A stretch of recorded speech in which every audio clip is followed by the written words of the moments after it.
Welcome back. This time we are going to address an issue that is very important, especially because Ken Martin, the new DNC chair, seems to believe that he can double down on identity politics while paying lip service to the working class and game both ways, as if just by repeating the phrase working class 5 times, he could convoke them as if they were Candyman. And I disagree. I mentioned that in my previous video. To address, to have a final answer on this on this issue, let's start with Thomas Frank's book from 2004, What's the Matter with Kansas? In this book, Frank describes how the working class in Kansas started turning in favor of Republican populists and started voting against their own interests. And in his opinion, the cause of this turn is the policies brought by Bill Clinton in the 90s that weakened the welfare state and make concessions on regulation, on and other social policies, which to a point is correct, and others in which I believe Frank is wrong, because he also mentions NAFTA. And yes, the best jobs were in manufacturing, but as Paul Krugman, I have mentioned before, notices, the reason these were good jobs was not that they were in manufacturing, was that they were in sectors where unions had lots of power. And that's what made those jobs good. Then another issue that is important to rescue for this discussion is that Thomas Frank says that in the case of Kansas, different from some other states, the reason of the turning to the right was not motivated by racism. He gives a few examples and how this could not have been the reason in the case of Kansas. And he also describes how the rage caused by the changes brought by Clinton's policies, that uncertainty, the rage that came from the uncertainty caused by those adjustments, was directed by uh, popular culture and religious icons against not the economic elites, but against the cultural liberal elites. And by being successful, they have been able to turn Kansas into a solid red state. So we are going to take this into account because race is considered a key factor in the cases of the assessments made by John Seitz and Farid Zakaria. In the case of John Seitz, he has an excellent book, Identity Crisis, that describes the reasons why Clinton lost to Trump in 2016. And he sustains that it was precisely the the identities, the results were not related to economic dissatisfaction. Actually, he shows that economic dissatisfaction was not excellent, but was not bad either in the case of Obama. And yet, this the economic approval at the end of his second term failed to translate in stronger approval of Obama himself. And he says that if this was the result of factors that made racial and ethnic identities salient his during the Obama administration. He says that one factor that made it salient was that the president was himself black. And the other was that the Donald Trump made those identities even more salient in his campaigning. A campaigning that was based basically not on cultural economic issues, but on making even more salient those cultural identities. And just in case, when we are talking about salience, we are talking about salience in the sense used by John Saller in his excellent book about mass opinion, that is bringing the issue at the forefront of the discussion, to bring it to the, as he says in his almost in his own words, to bring it the issue to the top of the mind of the voter. And on that, Trump was very successful. So you may say, well, but we have seen in 2024 that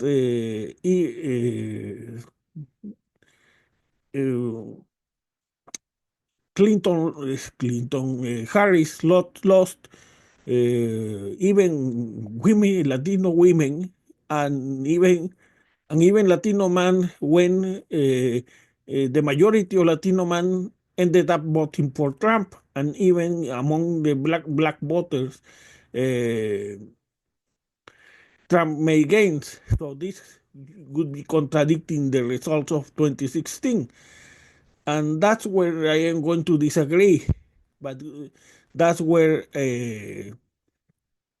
we have to make a precision, because we are talking about two competing brands of identity. The identity represented by the woke, postmodernist left, and the identity that has become mainstream and that was abandoned years ago, in both in case of immigration and others. So because at the end we have, what we want to know is, have we lost the working class? Can we recover the working class without sacrificing minorities like immigrants and transsexual people? It's And that's precisely the question this video wants to answer. And that's when we start checking Farid Zakaria's book, Age of Revolutions. He, like in his article about the Democrats and the working class, states that these cultural changes started in the 60s. And that's correct, but that's correct uh, for the Black Power movement as it is from the civil rights movement, and they were both not the same. Actually, in 1968, as Tavis Smiley shows in his book Death of a King, the Black Power movement displaces the Martin Luther King's civil rights movement. That's why, even though he started to adjust the direction of his movement through the Poor People's Campaign, nobody knows what it is. On the other hand, everybody knows what the Black Power movement is. Similarly, one is the message of, on the case of immigration, of the incarnated in John Kennedy's A Nation of Immigrants, and another one is the childish movement of no detentions that created the mayhem we saw at the border, and that destroyed very positive trend that had in favor of immigrants before Biden took office. So we have seen a new left rising, uh, and as Thomas Piketty noticed in his books Capital and Ideology and Capital in the 21st Century, the working class starts moving to the right, and the values these new left incarnates are not the same as the values of the previous left. They are not the left of FDR. They are a left that represents more a vision closer to Gramsci. If you want to grant them uh, any intellectual value, but actually they were more close to what Martin Luther King himself said about the Black Powers movement, nihilist. So, in the case of Europe, it was not different, and there was also a consensus. The Social Democrats, as noticed by Piketty, Social Democrats started to adopt an economic consensus that is at the right of what they had been in the past. And yet, their policies start ignoring the interests of the working class and focusing more on the needs of this new educated demographic, and that's and for instance, you have in Europe this clash about immigration and multiculturalism, as if immigrants wanted, as if immigrants wanted to make us cross the Mediterranean Sea just because they want to make a stand of multiculturalism, what is pretty plainly stupid.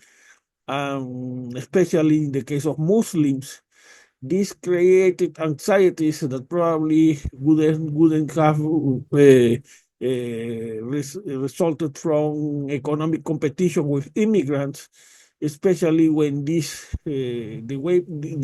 massive wave of immigrants resulting from Syrian and Iraqi refugee crisis dipped into 2015.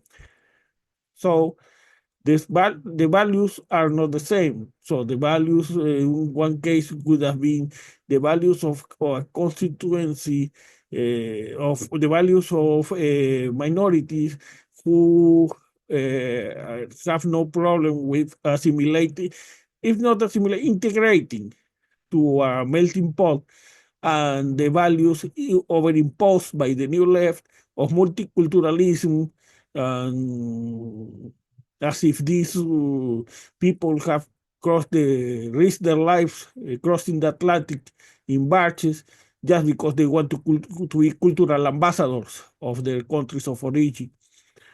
This trend backfired backfired not in the new left, but backfired on immigrants, of course, with Boris Johnson, because Boris Johnson adopted the UKIP, the UK Independent Party's xenophobic demands. They were incorporated in the Conservative Party, while Le Pen electoral gains let her push France in a more xenophobic situation, which, as I mentioned before, has less to do with for instance, the economic competition for jobs with Muslims or immigrants in general, or about the economic costs associated to immigration, the associated economic costs associated to immigration, but to cultural stance that has to do more with this elite multiculturalist stance than with the aspirations of immigrants. In the United States, it's true that the the the the cultural wars in one way or the other has a long history. So the closest milestone could be located in the Southern strategy that is embraced by Nixon and starts with Goldwater. But when it started getting strength, because you have to give Reagan that he always tried to keep the champions of the more radical positions of the culture war at the fringe. But by 1994, with Gingrich, and also with Pat Buchanan, since 1992, the principal issues championed by the Republican Party are not economic issues, but cultural policies. And you have two different brands, because Gingrich is championing a more laissez-faire economy at the side of cultural issues, while Pat Buchanan more like in tune with the Gingrich would have been more in tune with the Tea Party, while Pat Buchanan demands living wages and other populist demands that would have been more in champion with more in line with the MAGA base.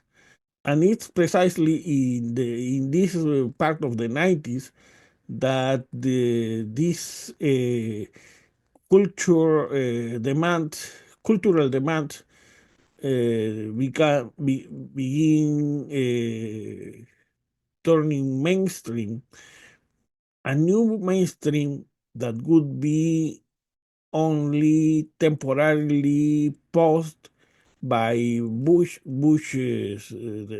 second Bush's compassionate conservatism.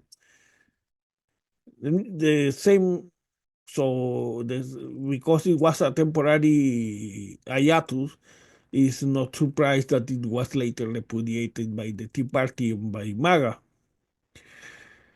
Let's here have something very clear. It's Karl Rove realized the value of these fringe elements, and he made them all kinds of promises. He manipulated them, and he used them, even mocked them behind their backs until they got tired. The problem is something that Karl Rove had not considered thoroughly, was that they began to realize their own power. So they abandoned the Republicans in 2006, only to come back with fury in the Tea Party in their own terms, repudiating Karl Rove in 2009. And they use the flags of strict fiscal conservatism, and yet the core was not the core of their preferences, of the main motivation of their decisions was not fiscal conservatism. And the best example of that is the case of Eric Cantor, who at the time was the number two Republican in the House, the person who was considered a likely speaker in the next uh, Republican House, the Republican Congress, and yet he was primary in 2014, but not because he was a tax and spender, as the Tea Party used to call those Republicans who did not adhere to a strict fiscal conservatism, but because he insinuated that he would support the DREAM Act. So, and the campaign to unseat him in the primaries was based on not on his record on taxes or spending, but on immigration. What tells us a lot about the real motivations behind the Tea Party. This Tea Party, they would be absorbed inside the MAGA movement unless somebody can tell me where it is right now, if not inside the MAGA movement. And yet, this is another very telling fact, that is that the MAGA's economic message has nothing to do with a strict political conservatism or balanced budgets. It means about a sense of grievance of the of whites who claim to have been betrayed by the system, and where empathy is lost for everybody who is not part of their ethnic group. And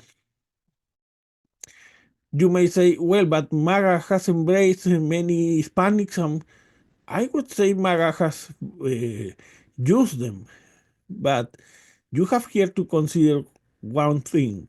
MAGA, the MAGA core, the core of MAGA is the base, Donald Trump's base, those with whom he started in 2016, the people who didn't raise a brow when Trump passed his tax cut and never provided on his work on, for instance, current interest, the taxes, the preferential taxes that the heads of hedge funds had, and other promises related to economic issues. But when he tried to get a deal of immigration that was the wet dream of the far right on immigration in all but one thing, the DREAM Act. So the DREAM Act in exchange of all that. So that was the proposal, the 2017 proposal that Stephen Miller could hardly sell to the MAGA base. And they blasted Trump for even considering that, and Trump had to swallow the insults fired by Ann Coulter, and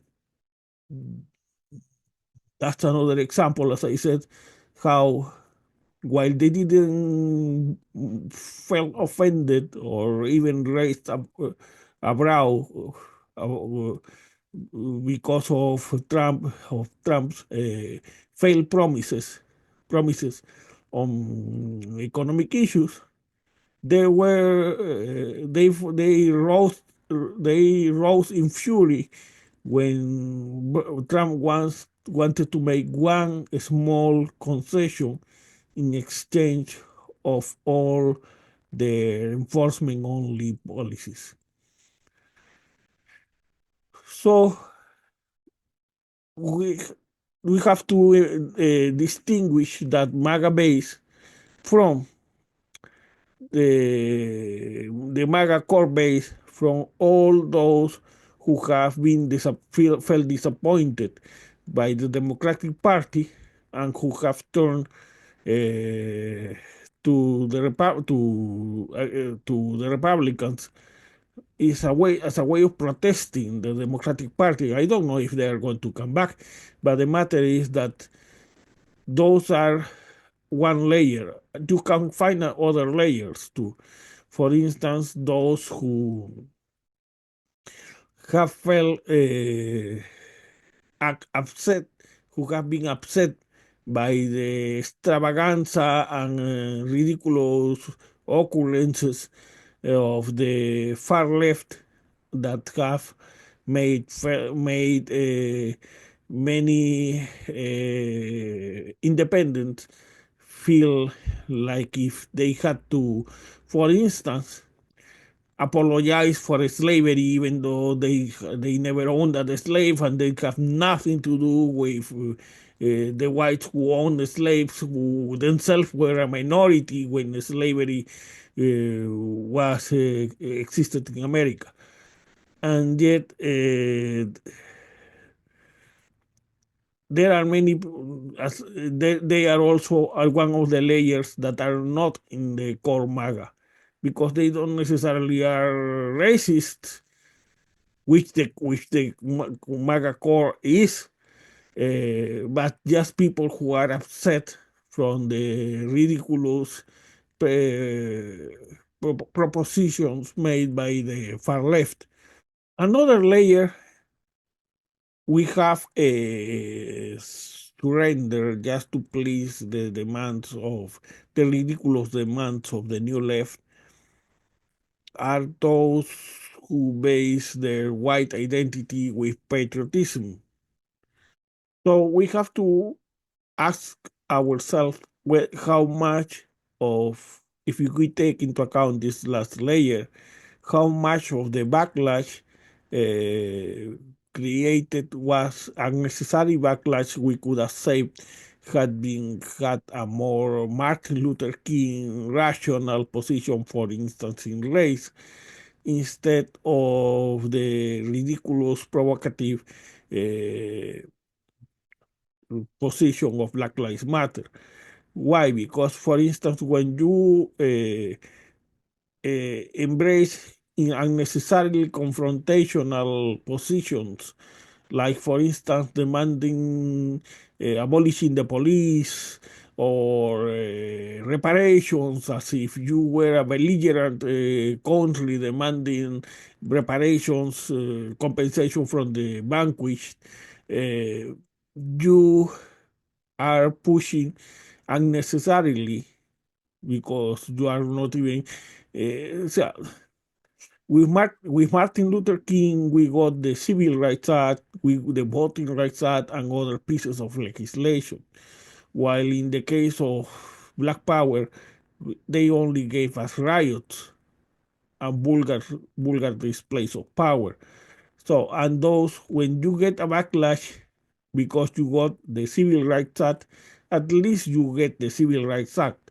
When you get a backlash because you like to make riots, uh, or demand apologies from white people who have nothing to do with slavery or Jim Crow or whatever, you are getting a backlash for nothing. And so that's why we should not be surprised that the voting like that, after it was the Section 5 was made ineffective by the Supreme Court, has not been replaced to this day, while we have condemned blackface and changed statues and rename bases and other idiotic things that make no real difference in the lives of, for instance, black people. And then you have to wonder if this redefinition of the issues by the new left is not behind that trend that was not present in 2016, but was present in 2024 in the votes of blacks and Latinos above all, especially men. Then you have, in the cases of patriotism and crime, you also have unnecessary confrontations because patriotism doesn't have to be the dominion of warmongers and armed dealers. Patriotism should be an issue embraced by everybody. But when you start mocking the national anthem, burning the flag, I don't know what you are expecting to gain in favor of black people or Latino people, because the only thing you are getting is a backlash. Uh, Remember that this is nothing new. This is all this kind of unnecessary provocations and backlashes happened in during the Vietnam War too, and that these you have find even a member of the squad defining shoplifting as a revolutionary way of protest, which is plainly stupid, uh, or more widely known, the movement to defund the police, which affected especially those minorities who didn't want to take pride on being in a neighborhood infested by criminals and thugs, but wanted to the same safety and security everybody wants. But we have here once again the new left redefining issues and screwing up and alienating the working class, because the working class don't live in gated communities or in very safe neighborhoods. So they need the police. They need the police to come when they call them. All these extracts, just in case, are from Farid Zakaria's book, okay? The case of the feminism, as it was defined in the second wave, was a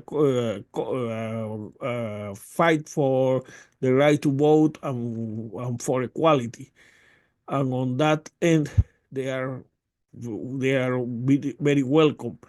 And the fight to, for instance, that was extended as Farid Zakaria knows, describes for the use of the pill, so they can have more control over their reproductive rights. And if you compare that weight of feminism, who was very positive, to the fourth wave, you could see very bizarre demands, because you find a new wave that of feminism that has raised an imaginary fight against the patriarchy, where even Frederick Douglass was considered patriarchal, disqualified. Um, Everybody who did not abide by their dictum was considered was demonized and canceled. So we find in this new wave of feminism that they go to very they were moved originally by very valid demands like combating sexual violence, and something that was already pretty much achieved, that was workplace equality, and reproductive rights that was only made became a real issue when Roe v. Wade was revised by the Supreme Court.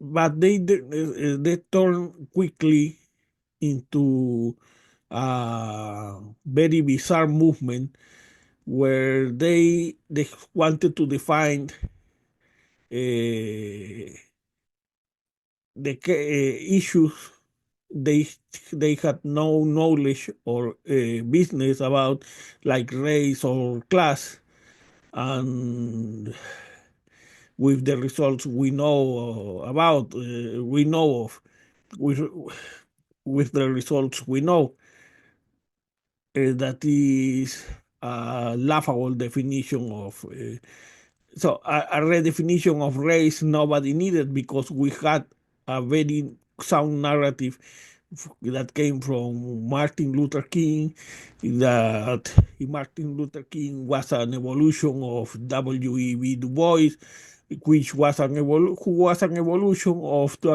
Frederick Douglass.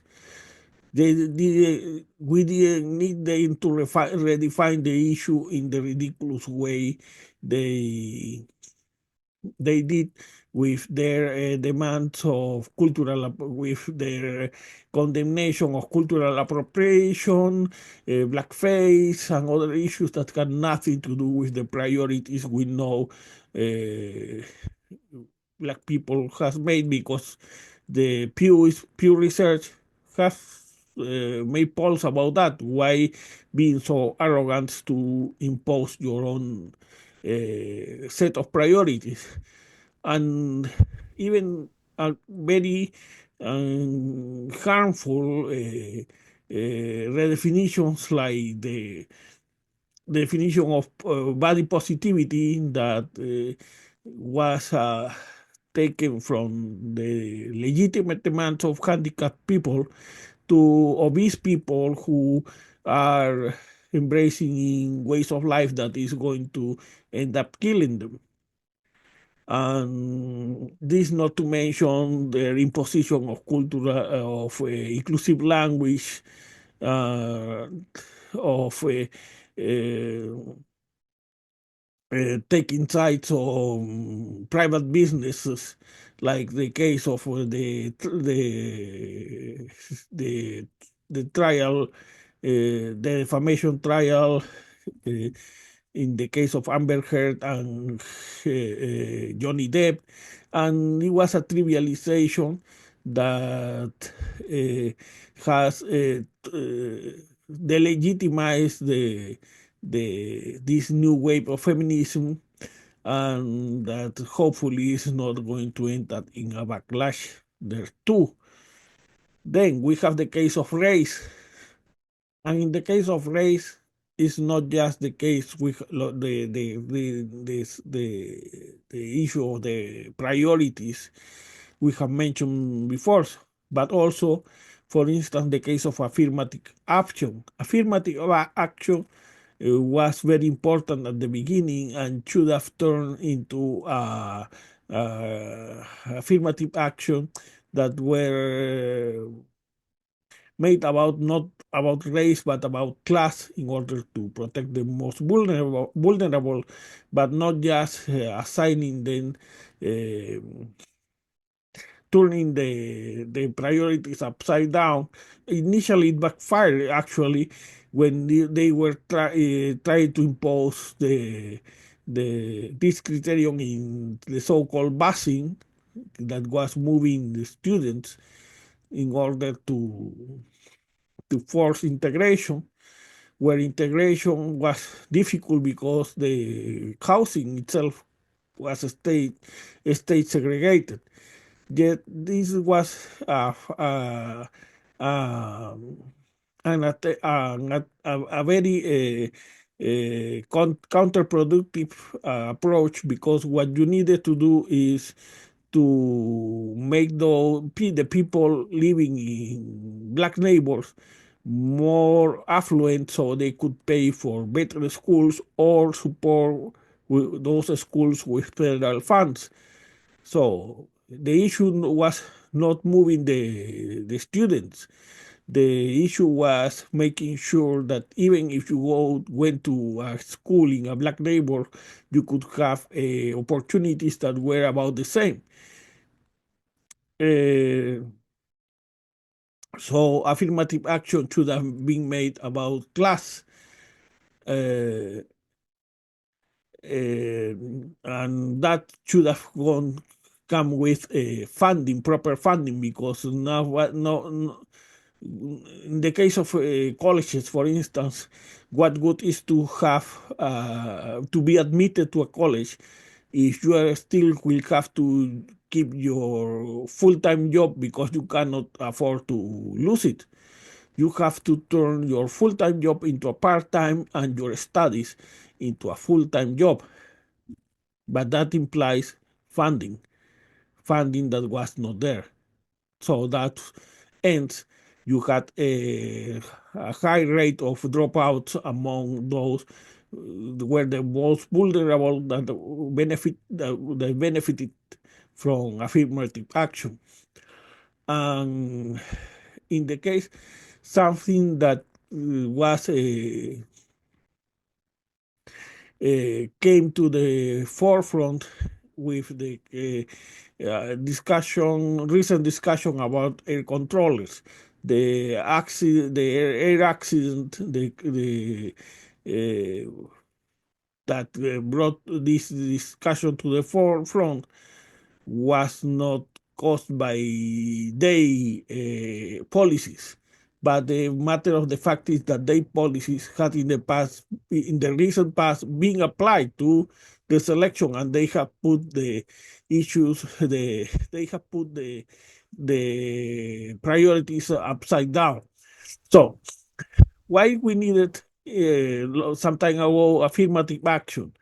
Because, for instance, if you had four positions, 10 applicants, and you have one black among the four selected, who should have been selected for those positions, prejudice and racism found always a way to get rid of that black candidate and get all and grant the position to all the white applicants.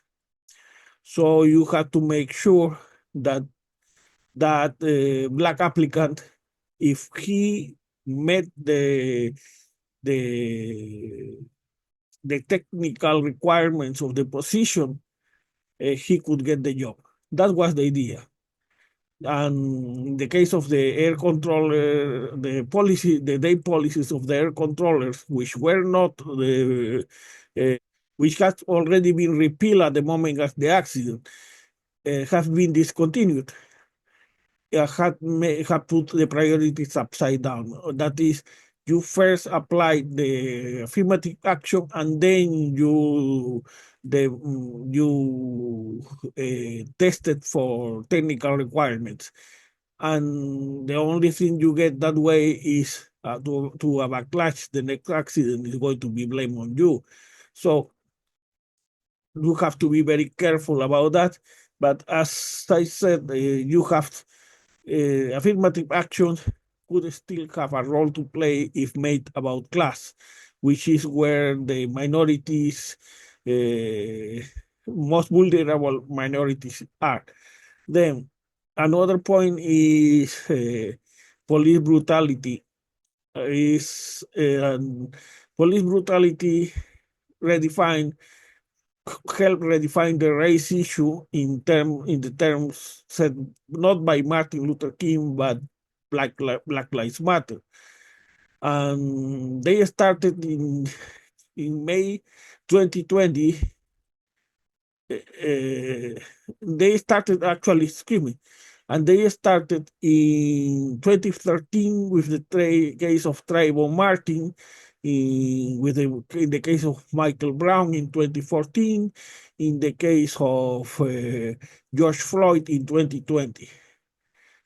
In all those cases, you have first that you overdimension the police issue on the case of race. So it was as if despite the polls, the Pew Research polls we have seen, it was as if the police brutality was not the first issue for Black and Latino communities, but the only one issue. That was very counterproductive because it was like presenting a ridiculous narrative that seemed taken from a black exploitation movie, the neighborhood against the cops, and the cops against the neighborhood.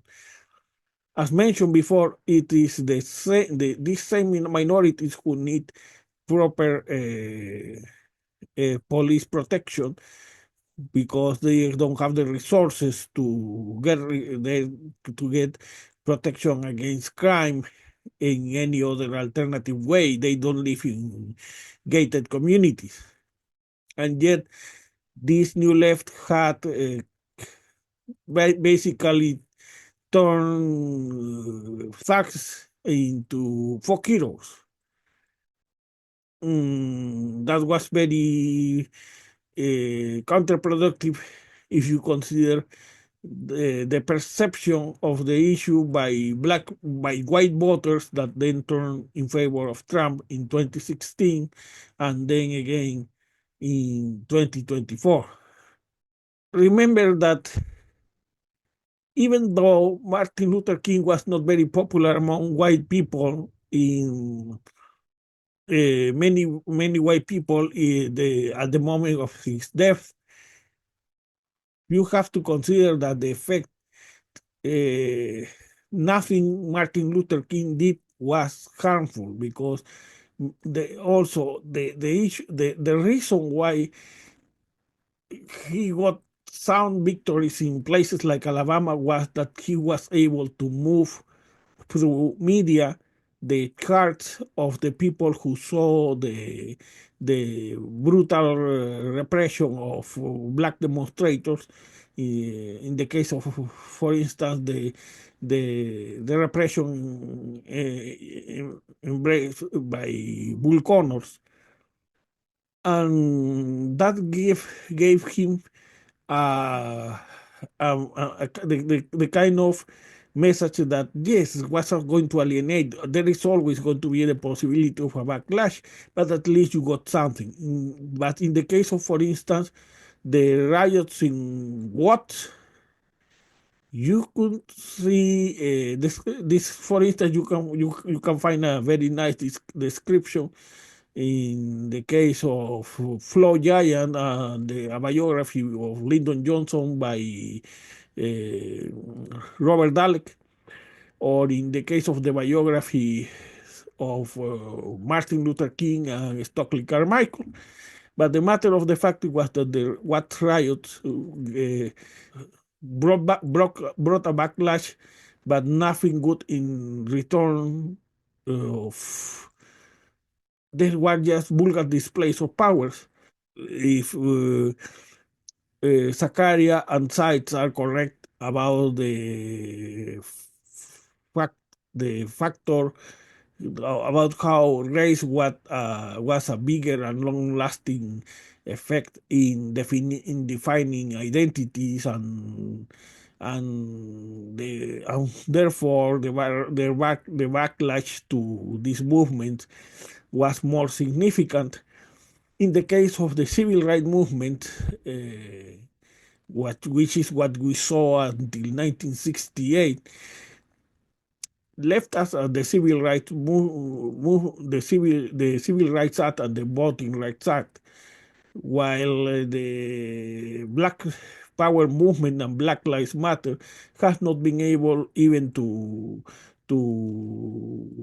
amend the Voting Rights Act to restore the effectiveness of Section 5 after it was struck down by the Supreme Court in Shelby County versus Holder in 2013. Then we have the case of gay rights. And here also we have the good version and the bad version. The good version of the gay rights is, for instance, the case of Dan Choi and Nancy Tsao in under fight against Don't Ask, Don't Tell. We have the effect of entertainment of movies like Philadelphia, uh, which pretty much present gay people as people who are no different from you or me, are just people whose only difference is that they love and like people who are of their same sex. Compare that to the same way you have this the counterproductive version of the you had the counterproductive version of Martin Luther King in Stokely Carmichael. Here also you have the counterproductive version in the Gay Pride Parade and the threat to J.K. Rowling and on the demand of puberty blockers for minors, even though even after a study in the United Kingdom not long ago, they described that this could be very harmful for these people, for younger people who in the visa, who in the end might decide that they were not trans, and the effects could be very difficult to reverse. And in the all the other cases, this has consequences because the same way the riots in Watts led to nowhere, the gay pride parades and and all these bizarre manifestations that show the transgender people and gay people as different, instead of showing them as uh, people like you or me, who is the premise of empathy. Instead of doing that, they uh, they have nothing to produce in return. Uh, they don't have any civil rights act or anything that is based on their activism, really. Not even the gay marriage bill.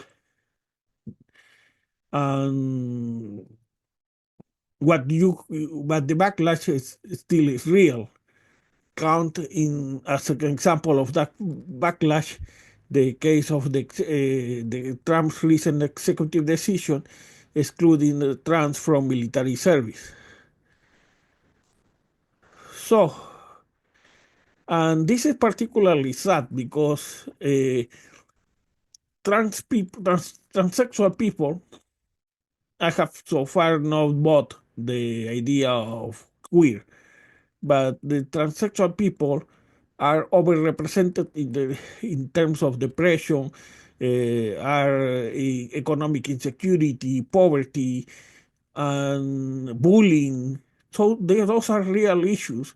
Mental health. We should be advocating for investing in mental health for these people who have to stand rejection, depression, stress, and yet just to please these cool activists, we are demanding more trans characters in movies in Marvel or inclusive language and idiotic things like those.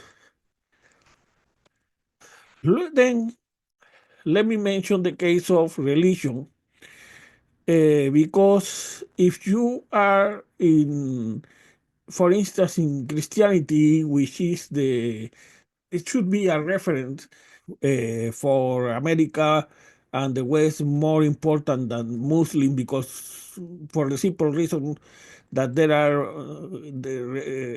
Christianity has played, and I am agnostic, but Christianity has played a role, and Christianity has not a fundamental role in the culture, and yet it has been defined and redefined in many different ways. Consider that not just white people, for it's not just conservatives, but if you consider the role religion plays in Latinos or blacks, you say you can see that that's a front in the cultural world that you cannot neglect. Um, if you go to the Gospels, you see the parable of the Good Samaritan, the concept of compassion that implies as I mentioned before, the concept of empathy. Uh, that you can get others to see you as they see themselves, and yet you see that the new left, just to please the new left, we keep throwing darts and unnecessarily losing by default a battle we should be winning, because if you are a Christian but you don't want to embrace the parable of the Good Samaritan that is linked to the main commandment, then you are not a Christian. But how can you make a case if you are mocking religion? You have to, as I said, you can discuss religion, and you don't have to be a member of in a church, as long as you treat it respectfully. That you cannot, for instance, another example, not just immigration, for instance, because in the parable of the Good Samaritan, remember, it's a Jew and a Samaritan, so it's a stranger, and yet it's the stranger who helps the Jew, is the immigrant. Is very interlinked to the tradition of welcoming the stranger that it comes from the Judean tradition. And another is the tradition is the preferential option of the poor. So if religion is on your side, why are you, just to please some stupid members of the new left, allowing the religion to be mistreated as if it were a boogeyman? Especially this is in this fourth wave of feminism, where they portrayed the kind of war against Sauron, the patriarchy, and the church. Why? Why to please this vocal minority who never gets tired of saying absurdities? Why are you sacrificing something that is important for the working class? Because you see those polls about the importance of religion in their lives come from that working class you say you want to to to regain. And, no, if you you redefine some, and you still can redefine some issues, like for instance, what is the core of being a Christian? It should be to be like Jesus, like the Samaritan in the parable of the Good Samaritan. If you don't do that, don't be surprised if those disappointed members of the working class are going to end up buying the Republican position that what makes you Christian is to hate gays, or that hating immigrants is not that important. In the case of the parable of the Good Samaritan, other things that are brutal contradictions with the teachings of Jesus Christ. Besides that, and if you do that, you will be on a much better standing to present Jesus as more, not like it's presented like in the Eastern movie, not like as he is presented in the Eastern movies, but as you are as you are yourself. Not because he has to look like you, but he has to look, he can look like everybody who is willing to be like Jesus in his daily life. But you cannot do that if you just to please this vocal minority. Cool activists want to portray Jesus. You can be a black Jesus, but you cannot be Jesus if you represent something that contradicts that religion's mainstream, and you look more like a character on a Marilyn Manson musical clip. So, because otherwise it looks as if you are mocking that religion. That brings me to the final point and the conclusions.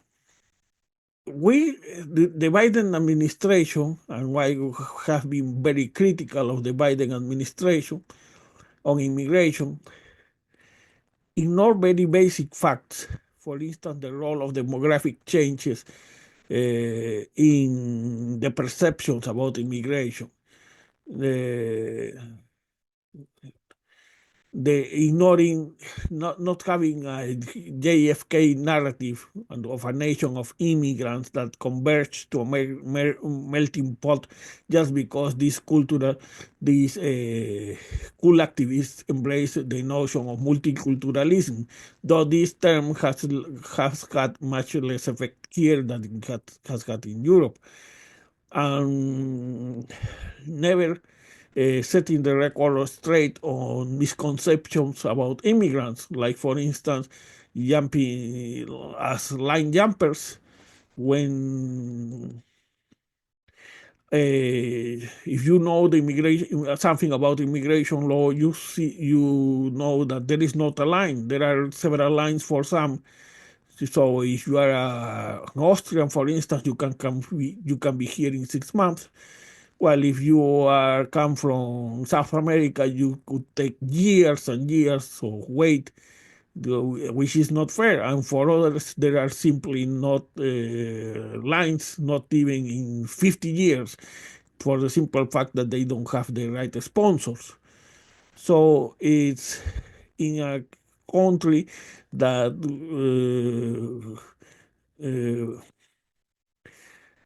embraces the message of JFK and Martin Luther King of being a nation based on character, where you are not defined by by an accident of birth, but precisely by what your character is.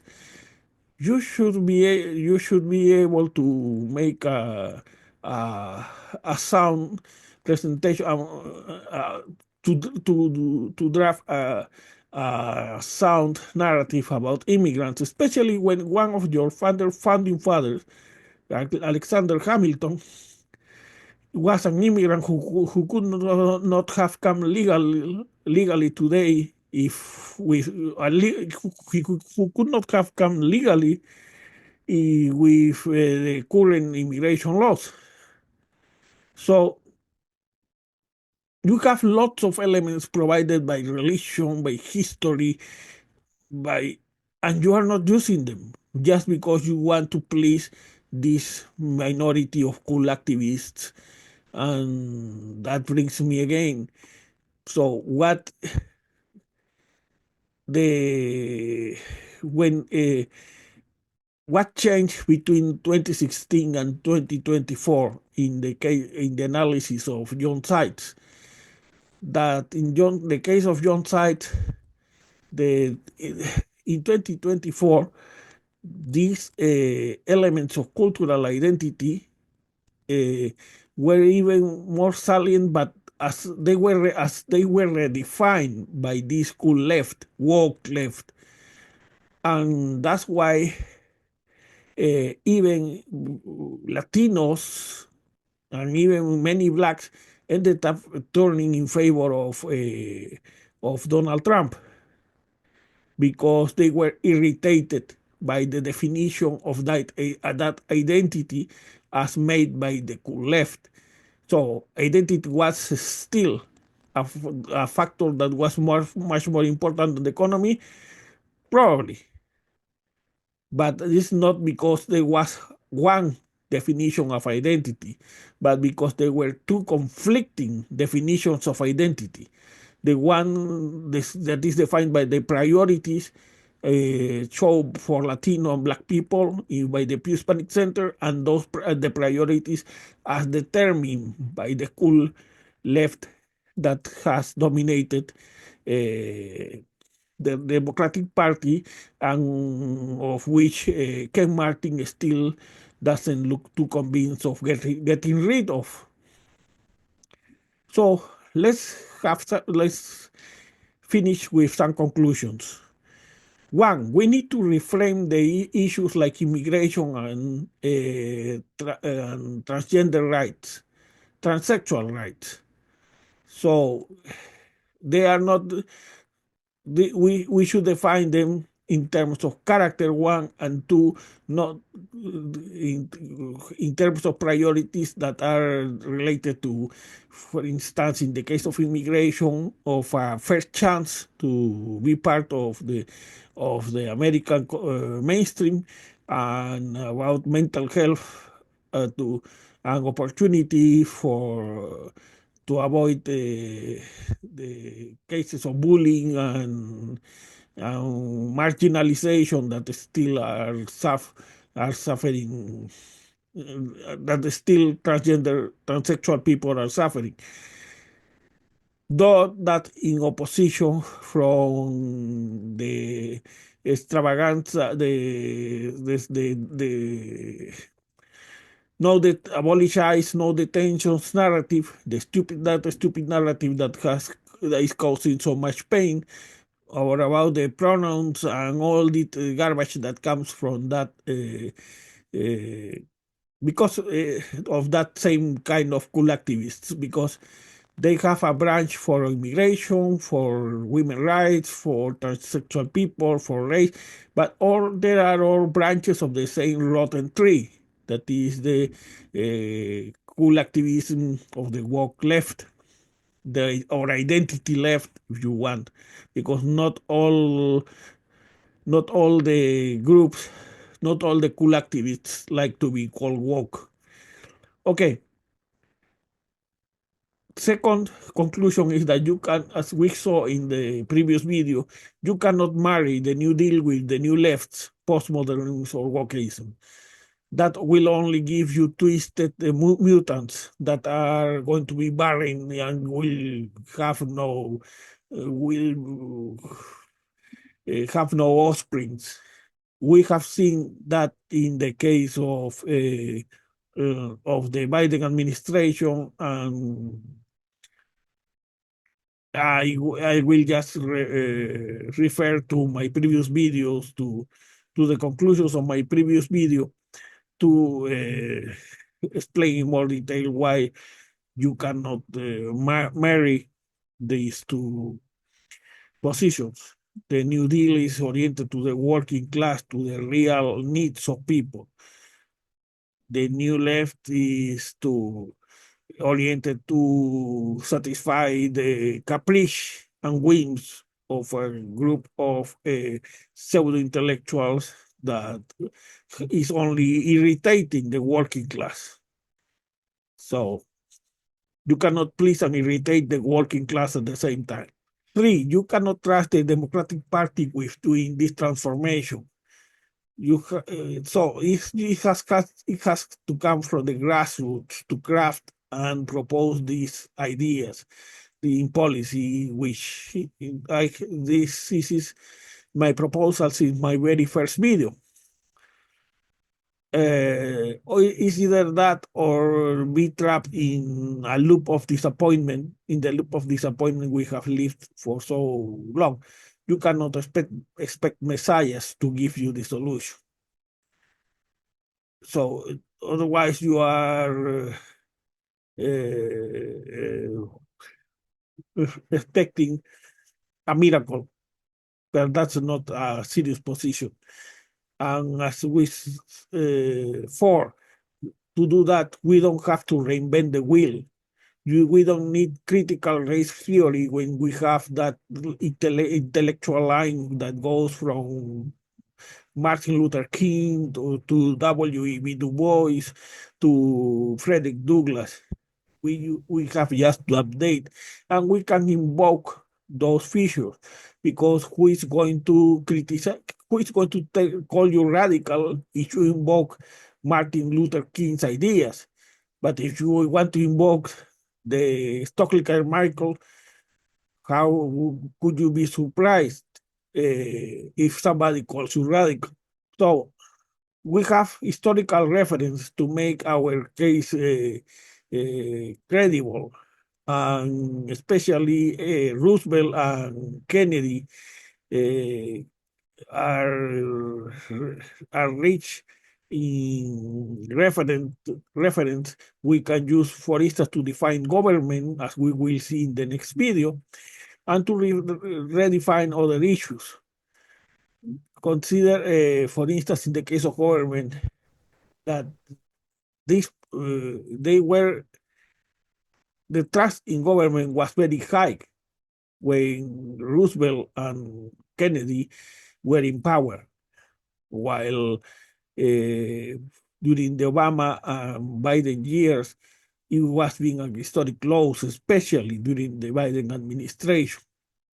Number five, you don't have the mass media. You cannot trust the mass media, but you have the internet. So you have to coalesce around ideas, not about whims, not about sassy characters, because otherwise you have no right to complain. You have to coalesce around ideas and rich ideas, as if this were an open source software where everybody contributes, and you won't have one idea. For instance, you can have either an Obamacare with a strong public option, or you may have a single payer, and both of them can be good. I would prefer, for instance, a single payer, but I can live with Obamacare with a solid public option. But then those are ideas. That's an idea of ideas you have to build as if this were, I repeat, an open source software, and you have to do it through the internet. You can mass media. Just look at the case of MSNBC.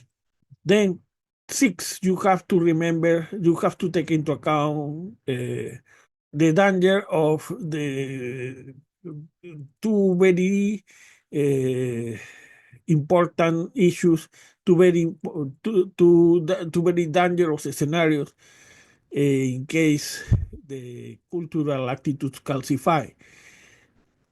Because one scenario is apathy, low turnout. And when there is low turnout, the most motivated, in this case, MAGA Republicans, especially the core, will have the advantage, especially in gerrymandered districts. So the other scenario is that those attitudes calcify, and then no matter what you propose, how serious is your proposal, they are going to vote against their interests, and that's the case described by Thomas Frank in the case of Kansas. And finally, number seven, if you are the Democratic Party, you cannot assume that if Trump becomes unpopular, you are going to capitalize on that frustration, because the conditions may result in a third party. And if you have a third party because nobody trusts you, because the only things you know is how to recoil and to say that you have to vote for them because otherwise the alternative is Trump, you may have that a third party finally takes capitalizes on your cowardice and mediocrity, and then having split the vote at the center left, a Republican Party dominated by MAGA becomes a permanent majority. So, having said that, this is, I can only invite you to help me grow this platform. I need subscribers, I need people commenting, I need people participating, sharing these videos, because be honest, who else is doing this work? Who else is presenting you the facts this way? If your answer is nobody else, then, because if this channel closes tomorrow and there is somebody else who is doing this work, you may not like me and you may prefer some other guy, but at least somebody is doing it. But if nobody else is doing it, so I am not asking donations or anything of the sort. Just your help with sharing this channel, subscriptions, and all the things that the YouTube algorithm requires to give these videos more visibility. And having said that, I'll leave you with our newscast. Good evening. This is Brian Thomas Simons, and these are the main headlines of this hour. Among other news. A new list of 256 executive decisions was released last weekend. Among them, 1. Not less than 10% of the Federal Reserve System open market account will be used to acquire meme coins issued by President Trump and by First Lady Melania. The revenues raised by the First Lady's digital coin will be deposited in President Trump's Bitcoin account. Only those who invest at least $10 million in these digital assets will be granted a private hearing with President Trump without White House witnesses or translators. 2. Investors who made a windfall profit buying Libra meme coins sponsored by President Milei will be granted a Trump pardon if they invest at least 20% of those profits in the president's meme coin. 3. Enrique Tarrio, leader of the Proud Boys, will be the head of the new, reformed Consumer Financial Protection Bureau. I told them I can count until 10, but that from 10 on. Geez, I sometimes get confused, and they said, good enough, and then they said, you start next week. Okay, I said then, declared the new CFPB leader. 4. SEAL Team 6 will be deployed at the border to stop the invasion of illegal aliens, the overwhelming majority of whom threaten American national security by performing menial jobs and paying Social Security and Medicare to a fund of which they will never be beneficiaries. 5. Melania's mail-order bride contract will be amended to allow Trump to bury Melania in a golf course, like the defunct Ivana Trump. This changes one of the fundamental points in Melania's book, Melania. 6. David K. Johnston, author of Trump's unauthorized biography, The Big Cheat, will be declared an illegal alien and sent to Guantanamo Bay, which will turn him into the first detainee sent to the island since the end of the War on Terror. 7. President Trump will grant himself the extraordinary power to interpret the Constitution, Supreme Court decisions, and federal and state-level statutes. Democrats Gallego and Fetterman declared they supported the executive decision because the MAGA base supported the orders, and Democratic Minority Leader Hakeem Jeffries declared they had no leverage, and that they would be powerless until the Harris-Biden ticket was announced in 2028. B. After a Fort Myers man who made false bomb threats against himself in another person's name as revenge, not knowing that using the same IP address would reveal his identity, became the poster boy of an anti-homeschooling campaign and launched a successful fundraiser for his anti-homeschooling campaign on change.org and GoFundMe.com. More felons announce they will follow in his steps. This has been the news of this hour. Sponsored by Church of the Holy Redeemer's Power in the Spirit. Have you accepted Jesus Christ as your personal Savior? Did you vote for Trump in 2016 and then in 2020? This is the right church for you. If so, Church of the Holy Redeemer's Power in the Spirit is the only Christian church that can promise you in the Lord to have 72 virgins in heaven for only a donation of $50 a month. You will have access to those 72 virgins in heaven. For an additional $25, you will be allowed to replace 10 of them, and for $100, Heaven Premium, you will be allowed to choose them for yourself. Guaranteed, if you're not satisfied with those 72 virgins after you die, full refund of your money. We accept Visa, MasterCard, American Express, and Discover.